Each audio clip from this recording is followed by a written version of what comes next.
Well, we have a relatively introductionless, pretty unstructured conversation, so we hope you're going to have some fun with us as we delve into these issues and push and probe one another, and we're happy to take questions from the audience. I have been given an iPad that will take your questions at the appropriate time, so we'll dive right in if that's good for you, Valerie. Good afternoon, everyone. We're delighted to have you all here. So if I can ask you the first, and we're going to have a conversation, not just ask questions, but I think so many of us were compelled by the Times article on the kind of amplification strategy that the women in the White House in the first term had to sort of engage in to feel and be heard. And I want to ask you a more general question, because you came as such a key advisor to the president that I'm not sure you experienced that in this room, but so many of us have been in the room where it happens with equally powerful, at least on paper, women and men. How do things like this still happen? How do the men either shut the women out or make the women feel they're shut out in the rooms of power? They're loud, basically. They're very loud, and they're very forceful. And I think that, and this is a gross overgeneralization, I think that women sometimes hold back. And what the president said to the women on his team is, I don't want you to hold back. And that sense of, when he communicated that, it empowered them to say, well, wait a minute, I guess he actually cares what I have to say. And if it means that I have to just keep saying it over and over again and have other women amplify what I'm saying so that it gets heard, then that's okay. But I think tone starts at the top. Mm-hmm. And I think that the president made very deliberate efforts to ensure that as he assembled a brand new team, many of whom had never worked together before, and many who'd never worked with him before, mm-hmm. that he set a tone. But culture takes a while to build. Yeah. And I think everybody starts a new job with predetermined expectations of their place. And history. And history of experiences that they've had in work environments. And it took a little while. I kind of joke that oftentimes, and this wasn't just the women, but we'd be in a meeting, and after the meeting, because I've now known the president for 25 years, and people would say to me, well, what do you think he really meant? And I said, well, what did he say? Because he tends to say what he means. But if you come from an environment where the conversations are coded and people don't actually put their cards on the table, that has affected your psyche, and you bring all that past experience or baggage to the table. And I think what we've done, and through the president's leadership, now at the White House reflects the diversity of our country. Half of his department heads are headed up by women. The senior part of his national security team, all women. We're in very good hands, I will tell you with that.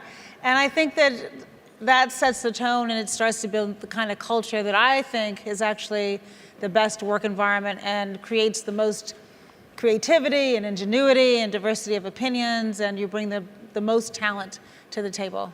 Well, it's fantastic that you come away from this experience really being able to validate what happens when there is that kind of tone at the top and at the seats of power. Women really are valued and validated. I still keep a New Yorker cartoon right by my desk, which I got when I became the Yale provost. Yeah. It's a New Yorker cartoon that has a group of men and one woman sitting around what looks like a boardroom table. There's a man at the head of it, and the woman obviously has just said something, and the man says to her, "That's a very interesting point, Miss Trigg. Now maybe one of the men would like to make it." Yes, and then we'll all listen right after. I mean, we've all been in rooms, and I wouldn't say this in the White House, but in prior employment, and even in some boardrooms, I have heard women say something and it gets glossed over, and then a man says the same thing, and everybody says, oh my gosh, what a brilliant comment. Well, wait a minute, the woman said it 10 minutes earlier. So it was brilliant then too, guys. And I think what's important is to have transparency and to be able to have an open conversation about some of these unconscious biases and past practices of behavior, and recognizing the challenge is the first step to progress, which really brings me to the question I want to ask you is it you, through Rockefeller, has really jumped into this and has started to do some research.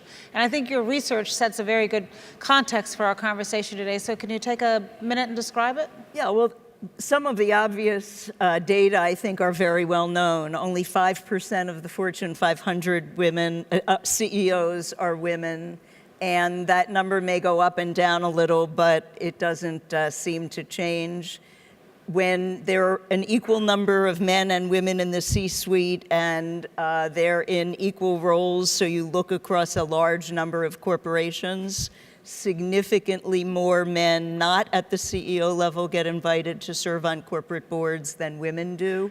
Whereas when they talk about a woman for a corporate board, they're much more likely to say, well, we're looking for a CEO. That's the relevant experience.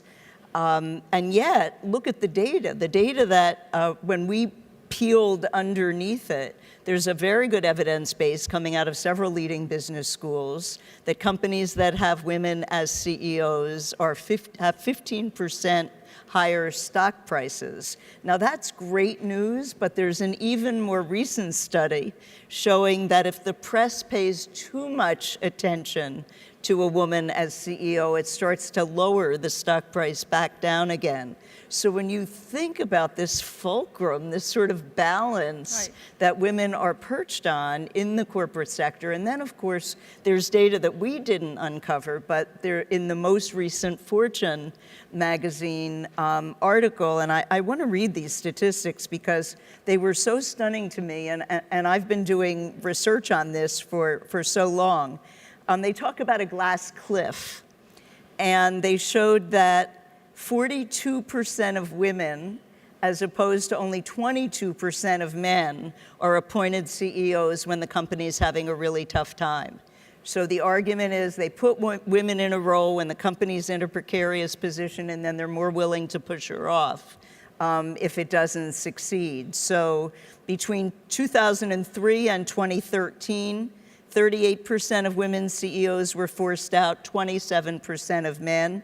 None of the women who were forced out ever returned in another CEO role, whereas 5 men did after being very visibly and publicly forced out. So lots of data showing where the problems are, and yet we have 42% of women in a KPMG survey saying that if they saw more women in CEO or leadership roles, they would be more likely to vie for them themselves. And it's why Rockefeller has launched this initiative, which is called 100 by 25, an effort to put 100 women in the CEO role by 2025. Clearly, it's an ambitious goal. We only have 22 now. Maybe 23 today with the new CEO of GSK announced, although stay tuned for Marissa Mayer.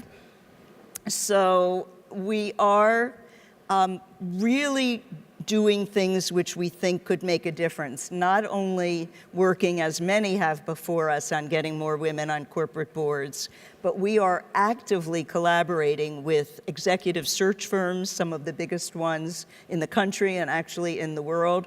We're collaborating with institutional investors, many of whom are willing to be shareholder activists for stock performance, and we're trying to get some of them to be shareholder activists for gender equity in the companies in which they invest. So we're starting to see a lot of momentum in looking at the points of power that could put pressure on accelerating progress to get more women in the CEO role. Which is proven to be good for business, and I think part of what's heartening to see is your research coupled with other research that's available in the marketplace that says don't do this because it's good for the women, do this because of the business imperative, that diversity actually is a strength. You're going to make better decisions when you're surrounded by a diverse leadership group. And then the other point I would make to this is that I always say that you can't be what you cannot see. And yes, it is going to be less likely that women put their name in the hat if they're looking at an organizational structure that has only men at the top of it. And then the other piece of this is also relationships. And what happens outside of work is important. And oftentimes we talk about mentorship, but I actually think what women need that men often have is an advocate. It's not just enough to be your coach. You need to have people within your organization when you're not in the room who will advocate on your behalf, which means that they're going to put themselves out on the line for you. And you tend to do that with people with whom you have a relationship and not just a professional relationship, but where you know them and you trust them and you're willing to, put your neck out for them. And that doesn't happen as much as it should for women.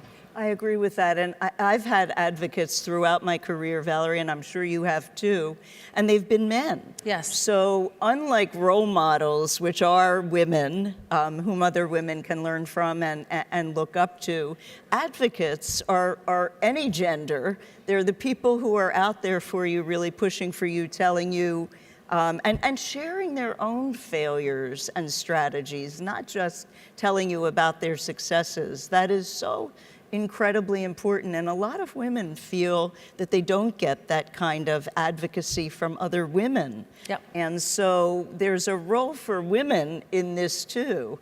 We often joked in my generation that the women who made it before us pulled the ladder up after them, and there was actually some truth in that. So changing all of our cultural expectations, how we all can help one another, because as you said, business succeeds, society succeeds with more diverse perspectives, more diverse opportunities. The other data point, which is interesting, which gives me hope, is in a survey we did with Thomson Reuters Foundation.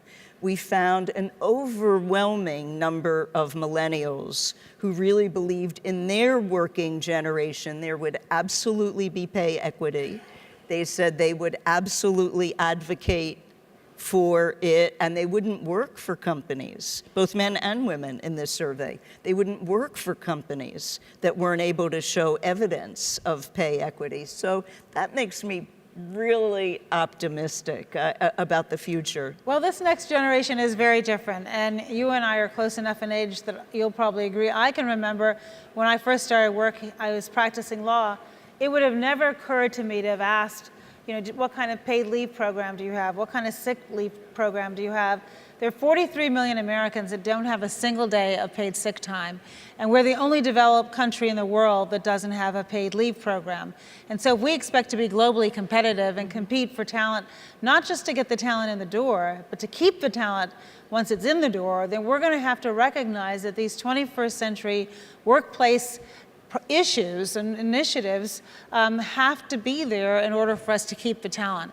And increasingly, we're finding studies that are showing that companies that recognize the importance of paid leave and paid sick time and workplace flexibility and providing affordable childcare if possible, and paying women equal to men, are the ones that are going to have the most productive workforce, the most efficient workforce, the most loyal workforce, therefore less turnover, and then ultimately in the private sector, more profitable. And so I am heartened to see that both men and women are beginning to ask these questions at the very beginning, and employers are beginning to talk about it. And we just launched a equal pay pledge that we've asked the private sector to join in, which will commit to look once a year at your pay.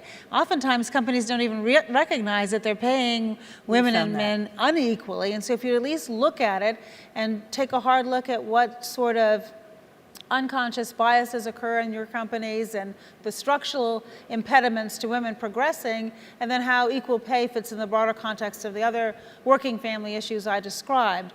And we've had great success from Facebook to Visa to Dow Chemical. A whole range of companies are stepping up and saying, yes, we're prepared to look at that transparency, and if we can get the boards of directors to prioritize it, and the shareholders and the customers, then you begin to get some traction. And I'll give you just two other quick examples of the power of the marketplace. Both Microsoft and Facebook have great benefits programs for their own workforce. But within the last year, they are now also requiring their suppliers and vendors over a certain size to pay a minimum of $15 an hour and to provide 15 days of paid leave. And many times their vendors might be janitorial companies or food service companies. And so if we can use their power in the marketplace to provide these benefits deeper down, we think that's important too. And so we've been talking about the boardroom and the C-suite, but I'm also really concerned about women who are working for minimum wage and who need to be able to raise their children and not live in poverty as well. You've talked recently about what it felt like, and talked to your daughter about what it felt like to be a single parent. And so even women who aren't living in poverty, often have these kinds of stresses at earlier points in their career, whether they're single parents or who have made other kinds of lifestyle choices. I too was a single parent for a period of time, and I really do understand in a much deeper way, having been there, the kinds of pressures it's hard. on these. It's hard. You're holding on by your fingertips. Yeah. And I was a single mom with all the support in the world. I could afford quality childcare. My parents lived a mile from my home. They were there as much as I was. I had everything I needed. And every single day I started the day going, how am I going to get out of the house and get home in time to tuck my daughter in bed? And my entire day, I was so efficient. No more talking on the phone with my friends, no more lunches that were not necessary. Right. I was driven but productive to get through that day. And so it's hard. And I think what we've tried to do in the White House, and the president is really the best at this, is recognizing that if people are happy outside of work, then they're more likely to be productive inside of work. And he does little things like, you start a meeting and he'll say, well, how are you doing? If you've just recently had a baby, whether you're a man or a woman, and how's the child care going? And what kind of childhood diseases is it? Just putting people at ease to be open about what's happening in their life outside of the work environment. And the response you get from those very subtle messages is powerful, I think. It really is powerful. I must say, I was struck by this. When I was at Rockefeller early, people would wander in sort of late to meetings, and I wondered, how could I reconstruct a culture in which at least we respected one another's time in addition to everything else. And so I said, okay, no more lateness to meeting. And one of my male colleagues came in and he was very late and very sheepish. Came to my office afterwards and he said, my wife was sick, I had to get the kids to school, I'm so sorry, whatever you want to do to sort of dock me. And I just looked at him and I said, Nick, it's so amazing that you did that. I've been in that situation. I really understand that. 8 years later, he went on to head a very prominent NGO and we gave him a farewell party. And he told that story. And he said, for him, it changed the whole working environment. And it really made him feel that his boss cared about him and cared about his family, made him work harder, it made him more motivated. If those who run large companies may not know every employee, but you can send a message unobtrusively as well as the comments that you make to them directly about the fact that you care. We talk about having to make choices. And I think the message, of course we have to make choices. We all have to make choices in our lives. But the message that we send every time we say you have to make choices between family and work, those are insidious messages. Absolutely. Our lives are yin and yang.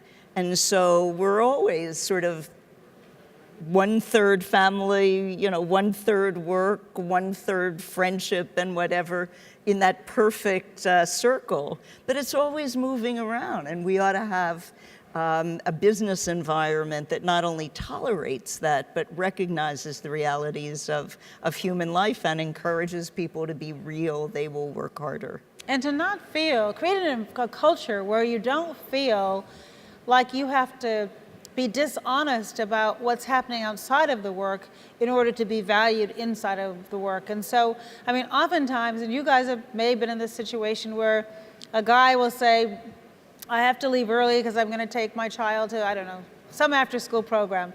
And everybody goes, oh, isn't that wonderful? Isn't he just the best dad ever? And if a woman says the same thing, then the comment is, well, she must not be so committed to her work. And I always say that if you're in a position where you have choices, and you've got to go places where who you are will value. It could be your sexual orientation, it could be your gender identity, it could be your religion, it could be your gender, it could be your work, your need to have a more flexible work environment because of the construct of your family. Whatever it is, if you can't be honest at work, then that's a problem. And so far too many women, I still think, are in a position where they're not negotiating from a position of strength. Exactly. And those women who are in a position of strength, use it. Use it not only to your advantage, but to the advantage of the other people in your workplace who need you to be their advocate. I think that's really critical. I do think that the evidence shows very clearly that women are much less likely to negotiate. They are much less likely to negotiate salary, even when they're given promotions or they're given a raise. They rarely, according to the data, will say, well, is that enough? Or, or if they're asked to move to a different country, men are much more likely, again, significant evidence from data, much more likely to go out and shop comparisons and come back and say, so-and-so was moved by company X and he was given whatever.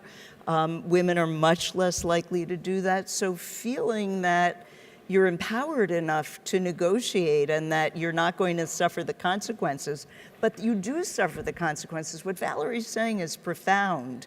We interpret the same behavior. I'm a psychologist, so we interpret the same behavior differently for men and women. And until we catch ourselves doing that, and we really understand that we're doing it, these things are very hard to change.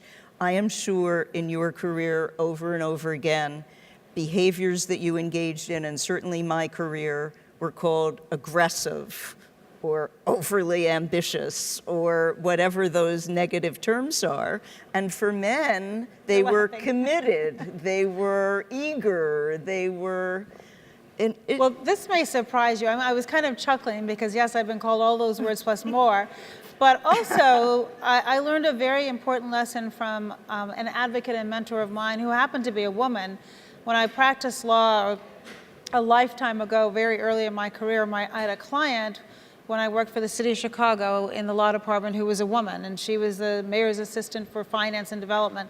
And she decided the work I was doing was complex enough so that I should ask for promotion. It never would have occurred to me to ask for promotion. I was sitting around waiting for my boss to recognize how valuable I was and how hard I was working, and that when it was time, he would do it. And she's like, nonsense, he's not thinking about you. You gotta go in there and ask for it. And she wouldn't let me go. She just kept on it over and over and over again. So finally, just to get her off my back, I went in and I had my piece of paper with all the reasons why I thought I deserved a promotion. And I was scared to death. And I wouldn't have done it if she hadn't asked me. And he listened to my whole presentation, and then I remember he looked at me over his glasses and he said, okay. I said, okay. And I said, and I'd like to move up to the suite of offices in the front by your office, because there's a vacancy. And he says, well, you can't do that because there are 10 other deputies who were here who have seniority. And I go, but how about I just move in until you make up your mind? Well, I never moved out, of course. Who would? But she is the one that really forced me to do it. And I learned such an important lesson because I thought it was embarrassing and almost degrading to have to go in and ask for something. And since then, I've actually never met a man that didn't think he was deserving of a promotion from day one in his new job. And I say this obviously hyperbole, but I say that to encourage women to be your own advocate. You can't simply sit silently, and there's no harm in asking. The worst thing that would have happened is he would have said, you're not ready, and then she would have forced me to go back 6 months later and ask again. Right. But if somebody says you're not ready, then the response is, what can I do to get ready? Ask. Then at least you're getting good advice. You're not just getting turned down. Exactly. We are getting the high sign that we are out of time. I got no questions, but maybe I haven't been paying attention to this. So without answering any of your questions, I hope at least we've sated your appetite a bit for the kinds of things that we have committed ourselves to, thought about it in our careers, and really seen in the array of opportunities that each of us has been given to be blessed with the leadership roles we've had, to work with and for such amazing people. And we just urge you to really take these issues seriously, because our society depends on all of the ways that we can be more inclusive. In this period where growth isn't going to be obvious, having more inclusive economies is definitely one strategy for growth. So let's be at it. Thank you. Thanks, everyone. This is